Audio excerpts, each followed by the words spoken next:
Hey guys, welcome to a powerful life. நான் உங்கள் விஸ்வநாதன். நம்ம இன்னைக்கு ரொம்ப இன்ட்ரெஸ்டிங்கான விஷயத்தை பற்றி பார்க்க போகிறோங்க. அதாவது கிம்ப்ளி.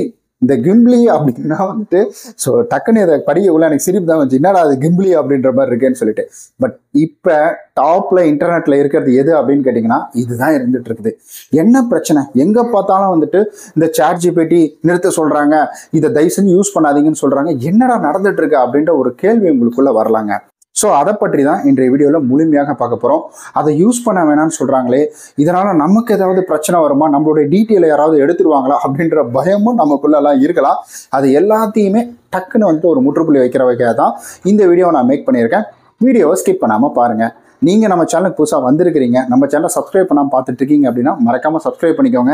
இனி ரெகுலராக என்னென்ன விஷயங்கள் நாட்டில் நடந்துட்டு இருக்கோ அதெல்லாம் எடுத்துட்டு உங்ககிட்ட கொண்டு வந்து சேர்க்கலாம் அப்படின்னு முடிவு பண்ணியிருக்கிறேன். அதனால் உங்களுடைய சப்போர்ட் ரொம்ப ரொம்ப முக்கியம். நிறையா விஷயங்களை நமக்கு புரிகிற மாதிரி கொண்டு வந்து கொடுக்கறதுல நம்ம சேனல் இனி நிறையா வேலைகள் செய்ய போகுது. அதனால் சப்ஸ்கிரைப் பண்ணி வச்சுக்கோங்க. இது மட்டும் கிடையாதுங்க, வெளிநாட்டில் நடக்கிறதையும் நம்ம பேச போகிறோம். எல்லாருக்குமே தெரிஞ்சிருக்கும் ChatGPTனா யாருன்னு சொல்லிட்டு. இந்த ChatGPT அப்படின்றது ஒரு ஏஐ, ஆர்டிஃபிஷியல் இன்டெலிஜென்ட். ஸோ இது என்ன செய்யும் அப்படின்னு கேட்டிங்கன்னா, நீங்கள் இன்டர்நெட்டில் என்னென்ன விஷயங்கள் கிடைக்குதோ அதை எல்லாத்தையும் ஒன்று சேர்த்து வச்சுக்கும். இப்போ நான் ஒரு கேள்வி கேட்குறேன், எனக்கு பசிக்குது, நான் சாப்பிடக்கூடாது, ஃபுட்டாக எடுத்துக்கக்கூடாது, ஆனால் லிக்விடாக எடுத்து என்னுடைய பசி எப்படி அடக்கிறது அப்படின்ற மாதிரி கேள்வி கேட்குறேன்னா, அது இன்டர்நெட்டில் நிறைய இடங்களில் போய் சர்ச் பண்ணி பார்க்கும். தேடி பார்த்துட்டு அதில் யாரெல்லாம் என்னென்ன கொடுத்துருக்காங்களோ அதில் இருக்கிற விஷயங்கள்லாம் அப்படியே எடுத்துகிட்டு வந்து அதை ஷார்ட் பண்ணி எனக்கு கொடுத்துரும். அப்போ நீங்கள் டெய்லியும் ஒரு டம்ளர் தண்ணி குடிங்க, சரியா போயிடும் அப்படின்னு எனக்கு எடுத்து கொடுத்துரும். ஒரு எக்ஸாம்பிளுக்கு தான் சொல்கிறேன் நான், ஏன்னா ஈஸியாக புரியணும், கம்யூனிகேட் ஆகணும் அப்படின்றதுக்காக உங்களுக்கு. ஸோ இது தண்ணி குடிச்சா பசி அடங்குன்றது எனக்கு தெரியாதா? கொஞ்ச நேரத்துக்கு அதுக்கப்புறம் பசி எடுக்க போகுது, அவ்வளோதான். ஸோ நான் ஒரு எக்ஸாம்பிளுக்காக தான் சொல்கிறேன். இந்த மாதிரி வேலைகள் செஞ்சுட்டு இருக்கக்கூடியதான் ChatGPT. ஸோ இதுக்கு முன்னாடி கூகுள் தான் எல்லாம் இந்த வேலையெல்லாம் பார்த்துட்டு இருந்துச்சு. பட் இப்போ இவங்களும் வந்துட்டாங்க.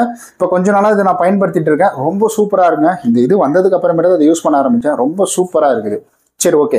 இப்போ இவங்க என்ன செய்ய ஆரம்பிச்சிட்டாங்கன்னா, இந்த கிம்ப்ளி அப்படின்னு இருக்கு பார்த்தீங்களா, இந்த ஏஐ, அதாவது நம்ம ஒரு கார்ட்டூன் மாதிரி அங்கே நிற்கிறான் பார்த்தீங்களா, சின்சான், இந்த மாதிரி இல்லாமல் இதை விட இன்னும் பர்ஃபெக்டாக இப்போ இருக்கிற ஃபேஸ், நான் சைடில் ஒரு பிக்சர் கொடுக்குறேன், இப்போ இருக்கிற ஃபேஸை அப்படியே ஒரு கார்ட்டூனாக மேக் பண்ணுற மாதிரி ஒரு ஏஐயை விடுறாங்க. அதை என்ன பண்ணிட்டாங்கன்னா ஃப்ரீயாக விட்டுட்டாங்க. ஃப்ரீயாக விட்ட உடனே அது ஒருத்தர்கிட்ட இருந்து இன்னொருத்தர்கிட்ட போகுது. அது என்ன ஆகுது பார்த்தீங்கன்னா, ரொம்ப பாப்புலராக இருக்குது. அது மட்டும் இல்லாமல் ரொம்ப அக்யூட்டாகவும் இருக்குது அப்படின்றதுக்காக அதை எல்லாருமே பயன்படுத்த ஆரம்பிச்சிட்டாங்க. இன்னொரு முக்கியமான விஷயம் என்னன்னா, அது ஃப்ரீயாக இருக்குது, அதனால எல்லாருமே பயன்படுத்த ஆரம்பிச்சிட்டாங்க. அப்படி பயன்படுத்துறதுனால அது நிறைய பேர், கோடிக்கணக்கானோர் யூஸ் பண்ணுறதுனால இங்கே என்ன ஆகுது பார்த்தீங்கன்னா ChatGPT அவங்களுடைய சர்வர்லாம் இருக்குது பார்த்தீங்களா, அதெல்லாம் வேக வேகமாக கொதிக்க ஆரம்பிக்குது அப்படின்னு சொல்கிறாங்க. ஒரு எக்ஸாம்பிள் சொல்லணும்னா, யூசர்ஸ் அதிகமாக வந்தால் என்னப்பா அதெல்லாம் நல்லது தானே அப்படின்ற உங்களுக்கு ஒரு கேள்வி வரலாம். ஆனால் அந்த யூசர்ஸ் பெருசாக வந்துட்டாங்க, நிறையா வந்துட்டாங்க அப்படின்னா, இப்போ ஒரு தேட்டர் இருக்குது, அதில் ஒரு 400 பேர் உட்கார முடியும்னா 400 பேர் தான். அதுலேயே ஒரு 1000 பேர்த்து கொண்டு போய் அடைச்சா என்ன ஆகும்? கூட்ட நெரிசல், நிறைய சேதாரம் அப்படின்றது ஆகும் இல்லைங்களா? சேம் கான்செப்ட் தான். ஒரு குக்கரில் இவ்வளோ நேரம் தான் அந்த குக்கர் கொதிச்சிட்டு இருக்கணும் அப்படின்னா அவ்வளோதான். அதை விட்டுட்டு கொஞ்சம் ரொம்ப நேரம் அதை விட்டு கொதிக்க விட்டுட்டே இருந்தோம்னா ஒரு கட்டத்துக்கு மேலே என்ன ஆகும்? அந்த மாதிரி தான் இந்த விஷயமும். ஸோ நிறைய பேர் பயன்படுத்துறதுனால அது என்ன ஆகுது பார்த்தீங்கன்னா, அங்கே சர்வர் கதறுது. அதனால என்ன சொல்கிறாங்கன்னா, ஸோ அதை இந்த ChatGPT ஓனர் என்ன சொல்கிறாருன்னா, தயவு செஞ்சு கொஞ்ச நாளைக்கு அதை பயன்படுத்தாதீங்க, கொஞ்சம் கம்மியாக பயன்படுத்துங்க. நீங்கள் இப்படி பயன்படுத்துறதுனால எங்களுடைய சர்வர்லாம் போயிடும், அதனால தயவு செஞ்சு கொஞ்சம் பொறுமையாக பயன்படுத்துங்க அப்படின்ற மாதிரி சொல்லி ரிக்வஸ்ட் பண்ணி ட்விட்டரும் அவர் போட்டுட்டார். இதுதாங்க இங்கே நடந்துகிட்டு இருக்குது. அதனால தான் இந்த ChatGPT குரூப்ல இருந்து அவங்க என்ன பண்ணியிருக்கிறாங்கன்னா, இதை பிரைமாக மாற்றி விட்ருவோம், இது ஃப்ரீயாக இருக்கும் தானே இவ்வளோ பேர் யூஸ் பண்ணுறாங்க, அதனால பிரைம் போட்டு விட்டுறலாம் அப்படின்ற மாதிரி பேசிட்டு இருக்காங்களா. அதுவும் லிமிட்டட் தான் சொல்லியிருக்கிறாங்க. அவங்க சர்வர் எல்லாத்தையுமே அப்கிரேட் பண்ணிட்டு அதுக்கப்புறமா இதை இன்னும் நம்ம பண்ணிக்கலாம், அதாவது ஃப்ரீயாக விட்டுக்கலாம் அப்படின்ற மாதிரி சொல்லியிருக்கிறாங்க. சரி, ஓகே.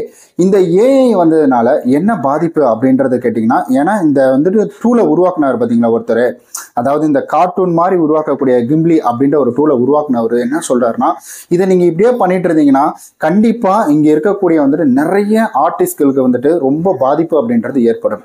ஏன்னா இப்போ ஒரு அதாவது நம்ம ஒரு கார்ட்டூன் மாதிரி ஒரு படத்தை வரையணும்னா நம்மளாம் எங்கே பார்த்துருக்குறோம்? ஏதாவது ரோட்டு ஓரமாவோ, அதுக்கப்புறம் ஏதாவது கல்யாண ஃபங்க்ஷன்ல தான் நம்ம பார்த்துருக்குறோம். ஆனால் நம்ம இப்போ நம்மளுடைய மொபைல்லையே பார்க்குறோம். அதை நம்ம தத்ரூபமாக வேற பார்க்குறோம். அப்போ நம்ம என்ன பண்ணுவோம்? அவங்களால என்கரேஜ் பண்ணுவோமா? ஸோ எவ்வளோ பெரிய விஷயம். ஒருத்தர் உருவத்தை நம்ம யானை படம் வரைய சொன்னாலே நம்ம சின்சான் மூஞ்சி மாதிரி தான் வரைஞ்சி வைப்போம். ஆனால் வந்துட்டு ஒருத்தருடைய முகத்தை தத்ரூபமாக வரைகிறாங்கன்னா அது எவ்வளோ பெரிய டேலண்ட்டு. அந்த டேலண்ட்டு அந்த ஸ்கில்ஸ் எல்லாமே வந்துட்டு அழிஞ்சிருமே. இதை நம்ம அதிகமாக என்கரேஜ் பண்ணா அப்படின்ற மாதிரி தான் இந்த டூலை கிரியேட் பண்ணவரை சொல்லியிருக்காரு. நான் ஏன்டா இதை கிரியேட் பண்ண அப்படின்ற மாதிரி இருக்குன்னு சொல்லிட்டாரு. ஆக்சுவலி வந்துட்டு இப்போ இவர் பண்ணிட்டாரு. இதை இவர் ஸ்டாப் பண்ணாலும் இதில் காசு பணம் நிறையா வருது அப்படின்றத ஒரு சில கம்பெனிஸு, ஸோ ஒரு சில வந்துட்டு பிஸ்னஸ் மேக்னெட் எல்லாம் பார்த்துருப்பாங்க.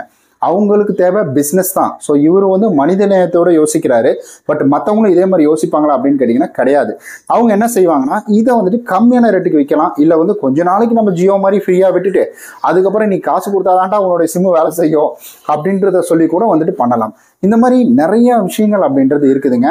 ஸோ இப்போ இந்த கிம்லியில் இவ்வளோ பிரச்சனை போயிட்டு இருக்குது. இதுதான் காரணம். இந்த மாதிரி தான் ட்வீட் பண்ணியிருக்கிறாங்க. அதாவது வந்துட்டு ChatGPT-யோட ஓனரும் ட்வீட் பண்ணியிருக்கிறாரு. அண்டு வந்துட்டு இந்த கிம்லியை வந்து கிரியேட் பண்ணாரு பார்த்தீங்களா, அந்த சாஃப்ட்வேர் பண்ணவரும் அவரும் வந்துட்டு இதை தான் சொல்கிறாரு. ஸோ பயன்படுத்துங்க, அதை வந்துட்டு ரொம்ப அதிகமாக அளவுக்கு மீறி பயன்படுத்தாதுங்க அப்படின்னு சொல்கிறாங்க. அவங்க பழைய ஃபோட்டோ, தாத்தா ஃபோட்டோ, பாட்டி ஃபோட்டோ எல்லாத்தையும் எடுத்துகிட்டு வந்து அடிச்சு நோத்தி கார்ட்டூனாக கிரியேட் பண்ணி வச்சுட்டு இருக்கிறாங்களாம். ஓகே நண்பர்களே, ஸோ கண்டிப்பாக இந்த வீடியோ அப்படின்றது உங்களுக்கு ஒரு பயனுள்ள வீடியோவாக இருந்திருக்கும் நான் நம்புகிறேன். ஏன்னா இப்போ ட்ரெண்டிங்காக ஃபுல்லாகவே இதை பற்றி தான் பேசிகிட்டு இருக்கிறாங்க. இதை பற்றி பெருசாக புரிதல் அப்படின்றது இல்லைன்னா கண்டிப்பாக இந்த வீடியோ உங்களுக்கு ஒரு விஷயத்த சொல்லியிருக்கோம் அப்படின்னு நான் நம்புகிறேன். சின்னதாவது உங்களுக்கு ஒரு விஷயத்த தெரிவிச்சிருக்கோம் அப்படின்னு நான் நம்புகிறேன். நம்ம நாளைக்கு இது போல் இன்ட்ரெஸ்டிங்கான வீடியோவில் சந்திக்கலாம். அண்ட் உங்களுக்கு இது மாதிரி இன்ட்ரெஸ்டிங்கான விஷயத்தை பற்றி பேசணும் அப்படின்னு நினச்சிங்கன்னா ஸோ கீழே வந்துட்டு கமெண்ட்டில் சொல்லுங்கள். அதை பற்றி கூடிய சீக்கிரமாக நான் ரிசர்ச் பண்ணி ஸோ அதுக்கான வீடியோஸை கூடிய சீக்கிரம் உங்களுக்காக அப்லோட் பண்ணுறேன். ஓகே கைஸ், பாய்.